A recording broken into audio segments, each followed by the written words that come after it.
What's going on, guys? My name is Jonathan. I'm joined by three wonderful, esteemed guests today. Jared, would you like to start off with the introductions? Hey, I'm Jarid. I run the m6p.com, all things Marvel all the time.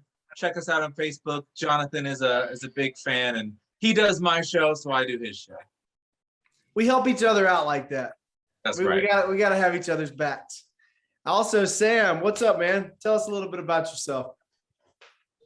I'm Sam. It seems like I'd rather be on Jared's website than yours right now.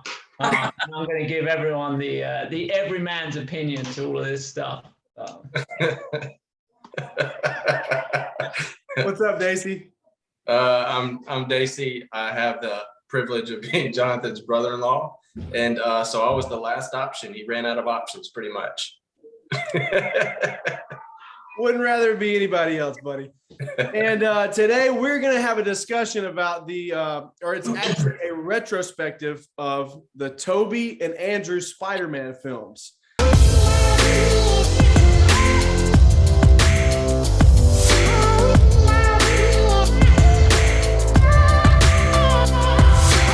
We all, in our spare time over the week, some of us watched some of the movies, some of us watched all the movies, some of us didn't watch any of the movies, but we have fond memories of those films either way. And we know, I'm sure all of us have seen those movies quite a few times.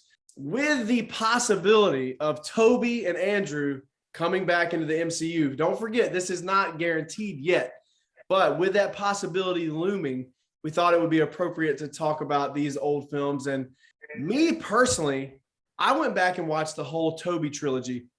And I got to say, I like somewhere along the lines of like a year or two ago, I can remember thinking like those definitely didn't age well. And the performance from Green Goblin, William Dafoe didn't age well. And, I remember thinking that those movies just in general didn't age well and they became cheesier with time. But honestly, watching those again, I had a really good time. I mean, there was really good performances from the older lady. I don't know her name that played Aunt May. Toby Maguire is just gold. Yes, there's a lot of cheesiness to it as well. You kind of get that early 2000s cheesiness. However, I really enjoyed the first two films. Even the first one, like the special effects, yes, they were dated. The Green Goblin and some of the things that he did and, felt a little Batman and Robin-ish from the 60s. But overall, I had a good time with them. I mean, even the third one, I still had fun. Don't get me wrong, it's a terrible film, but I still had a good time watching them. What do you guys think? It's like such a confusing review. It's like they were such terrible. I loved it. Terrible in a good way. Yeah, I watched the first and second one. I didn't watch the third one, and I told Jonathan I wasn't going to because I just could not stand the third one at all. Watching back through the first two, I really did enjoy certain elements of it, and I think more so of just how Sam Raimi kind of told the story, and I think I enjoyed that more so than there were definite like a lot of flaws, and I think actor choices and things like that I didn't like so much. That were kind of the flaws for me, but I really did enjoy the storytelling a little bit as far as going back and expecting it to be super cheesy, which to a degree, yes, it was compared to what it is now, but it wasn't like nails on a chalkboard bad, I don't guess. Yeah, I did not go back and watch them. Jonathan called me this week from the hospital and said, "Hey, do you want to be on the show last minute?" I went, "What in the world, dude?" So yeah, I didn't have time, but I can remember them vividly because I remember like X-Men came out and like, how are you going to top X-Men? X-Men is the best. Yeah, X-Men #1 from 2000. And then, of course, this was before the MCU stuff. So then Spider-Man came out. Wow, like it's definitely like imprinted on my brain because before that it was just Batman and Superman. I mean, Blade came out, but I never went to see Blade when I was a kid. These, the X-Men and Spider-Man movies from the early 2000s are just great memories, really good memories. I can remember skipping chapel. I went to a Christian university. Chapel started at 10 and you have to scan in your card and then go chapel. And I remember leaving chapel, like I went and I scanned in and I left and went to the door, and they said, you know, why are you leaving? And I said, I got a movie to see, and I left. So that wasn't good, but it was totally worth it to see Spider-Man in theaters. Toby Maguire for me was great at the time. He was great at the time. Watching back, looking back and thinking like, he's a little too dorky for me. He's a little too much of a doofus. I feel like Peter Parker was always like a suave dork. And that's why I know no one agrees with me, but I liked Andrew Garfield quite a bit. I know, I'm sorry. But we're not talking about Better that than right now. We're Toby? talking about Toby. You like Andrew better than Toby? I did, yeah. Wow. But I mean, that's what we had for the time. My thing with the Marvel movies, and I've told Jonathan this before, is I like costumes. I like bright costumes. I like capes, and that's what I want to see. So the Tobey Maguire movies had a lot of talking. They had a lot of stuff not in costumes happening all the time, not super villains in their costumes running around. And so for me, those were super slow parts because I am very much into superhero, fight, shoot lasers out of your fingers kind of thing.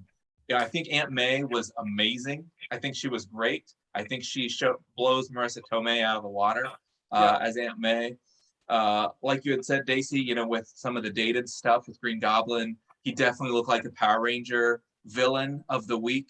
But I think Sam Raimi was probably like getting his, you know, nothing had been done like this before. Bryan Singer just did X-Men. Blade was totally different.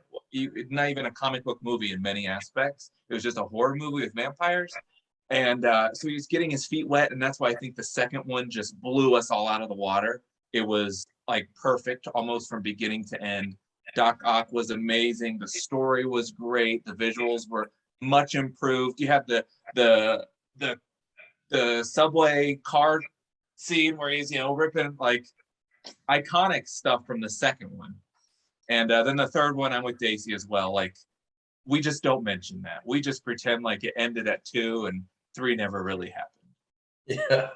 It's really amazing all the storylines and things that were going on that Raimi was balancing, you know, on like the my brain's not working right now.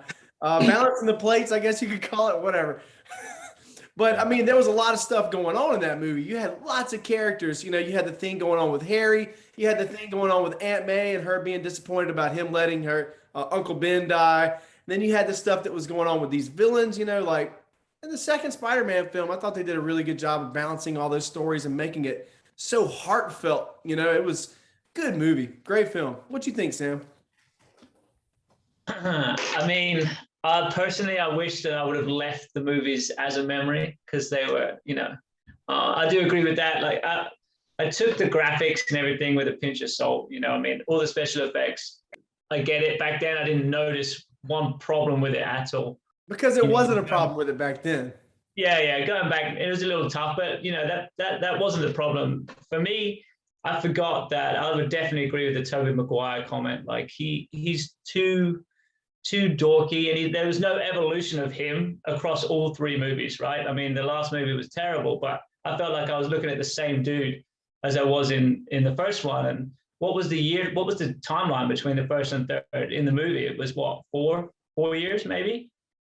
Roughly. He wasn't supposed to be in high school in the first one. So I felt like he was still in school, but the first movie, he was too old for school in the first place on how he, how he acted and stuff like that. And so, you know, and then the second one is still definitely, I agree, it's like the best one, but I just found this plot hole where Dr. O slings that taxi through that restaurant window where they're both sitting there.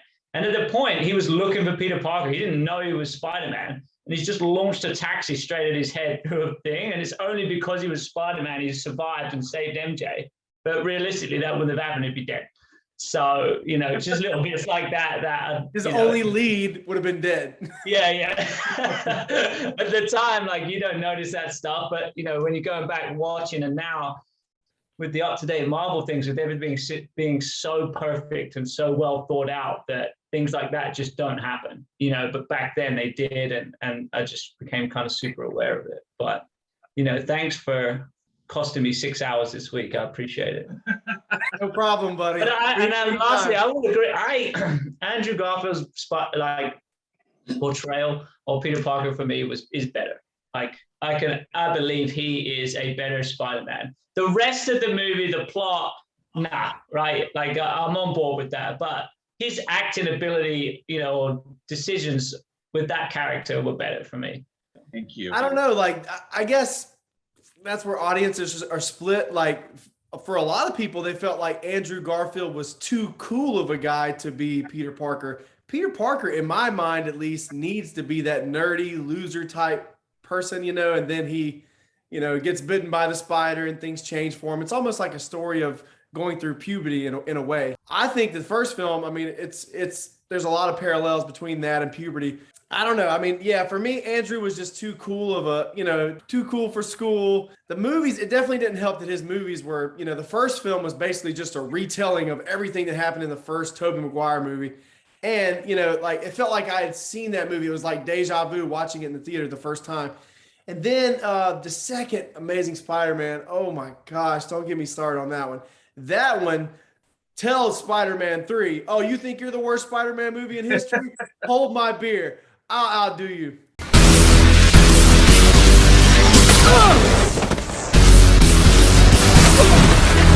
I hate this song!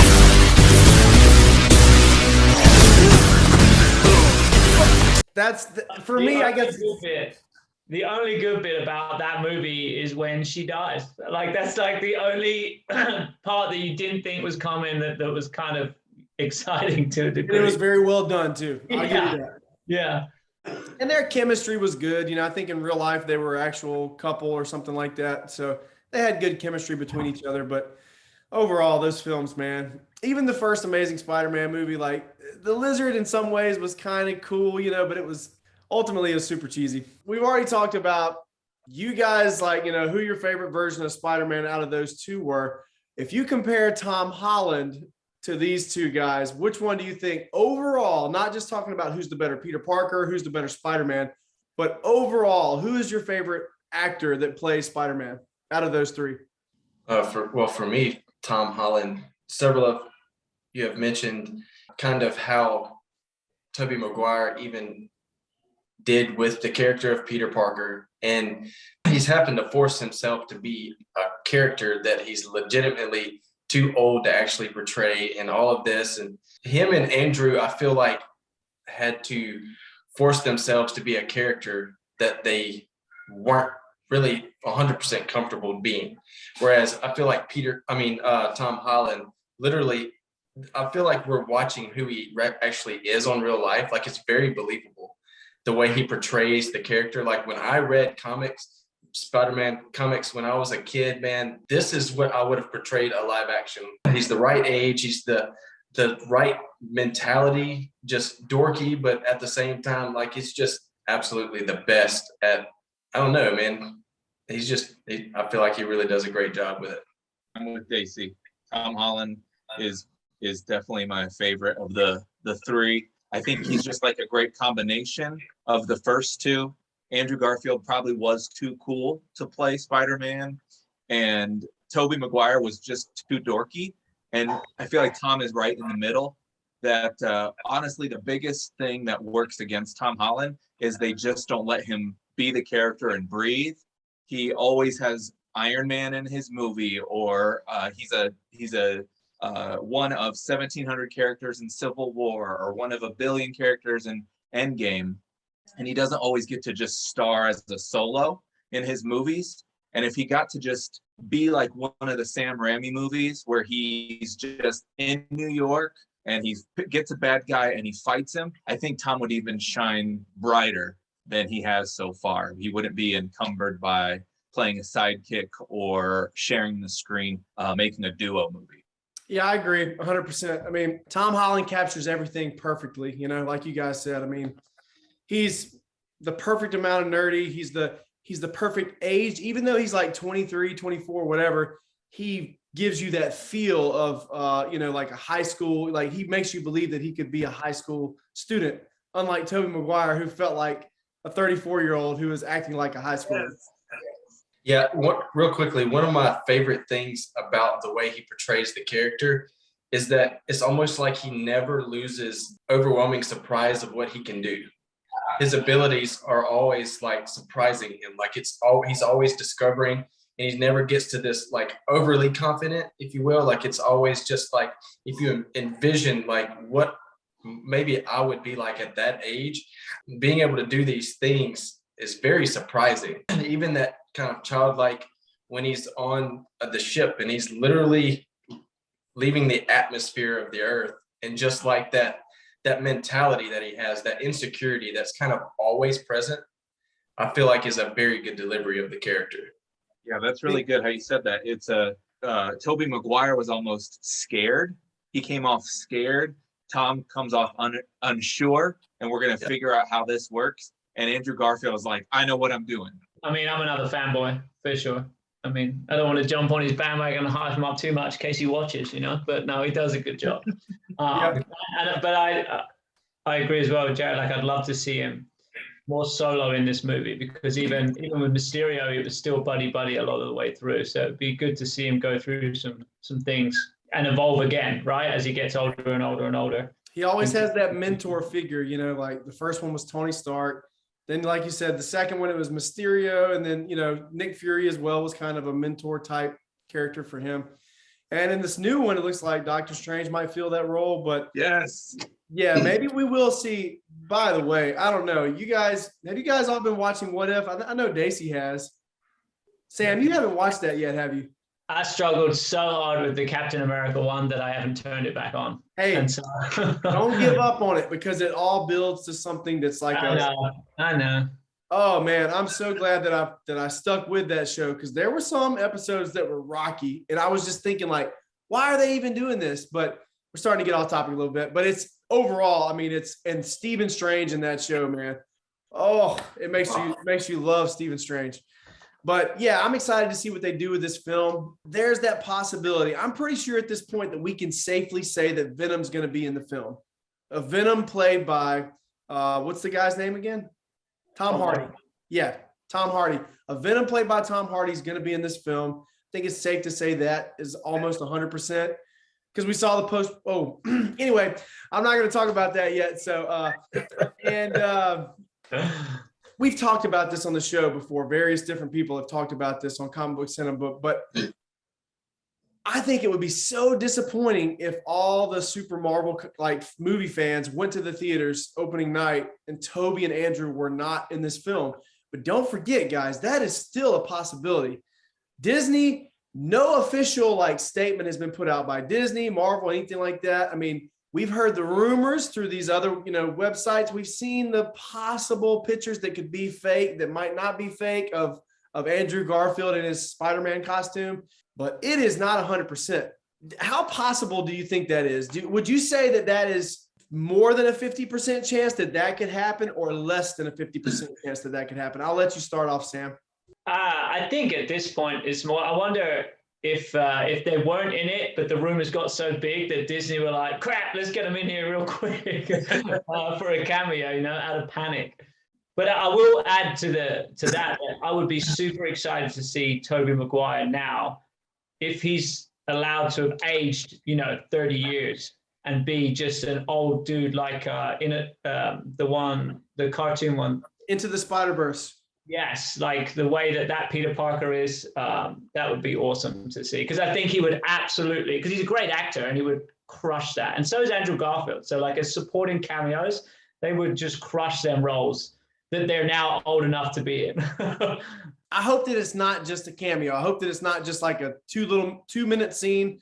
They're in and out, and then that's it. I hope that it's something that maybe like in the third act of the film, they need all three Spider-Men to come together, and, you kind of get hints that they're going to be in the film later. But I don't know. What do you think, Dayce?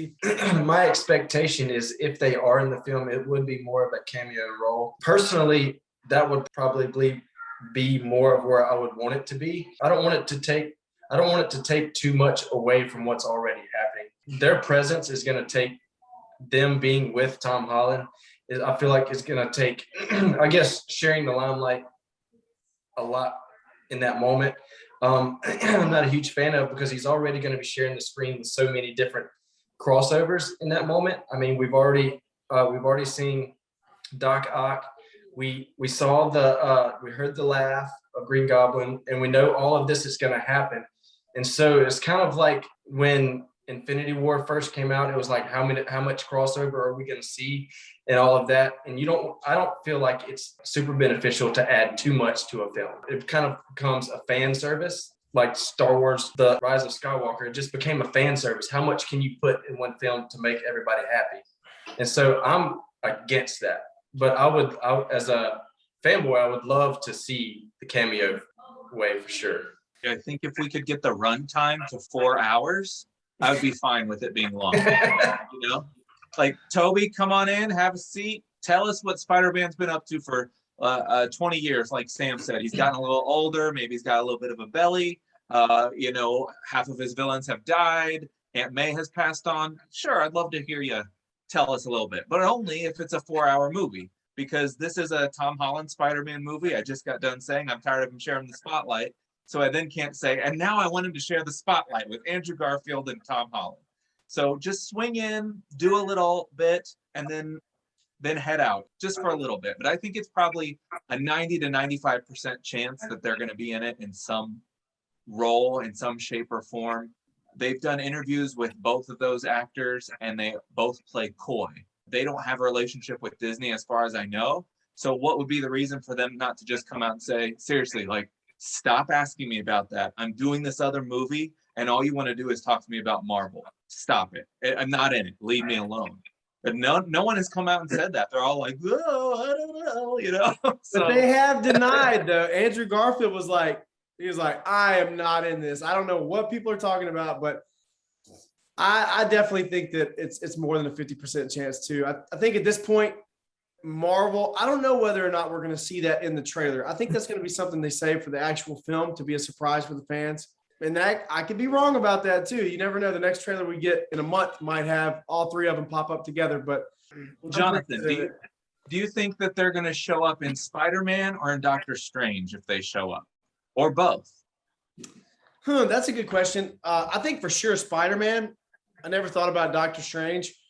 If they show up in Spider-Man before Doctor Strange comes out, there's a possibility we could see them again. But I honestly think, because both of these films in a way are kind of similar, I think that there's a possibility we could see some wild and wacky cameos, like a Hugh Jackman coming back just for a one-off, maybe even like some Netflix characters, Marvel Netflix characters. There's been a lot of rumors and speculation on that as well lately, with Charlie Cox, the guy that played Matthew Murdock, Daredevil in the Netflix series, even John Bernthal, the Punisher, the new version of Punisher. I'm not sure how sold I am on those cameos or even Hugh Jackman, but a lot of that has been talked about. So at this point, nothing would surprise me. I think that, yeah, if they show up in this Spider-Man film, there's a 30% chance that they'll pop back up again, maybe in a Doctor Strange movie, but maybe Doctor Strange is going to save some, other cameos and crazy appearances that we wouldn't expect. Like, I've even heard rumors talking about, like, not Wesley Snipes, but someone from that era coming. Maybe it was Wesley Snipes even, coming back but I don't think they would do that either, because they have the new actor coming in, Mahershala Ali, that's going to play the new version of Blade. So maybe they don't want to confuse audiences before the new version of the character even comes out. So I don't know, man. I mean, at this point, nothing would surprise me. I think they're going to save a lot of big surprises for both those films.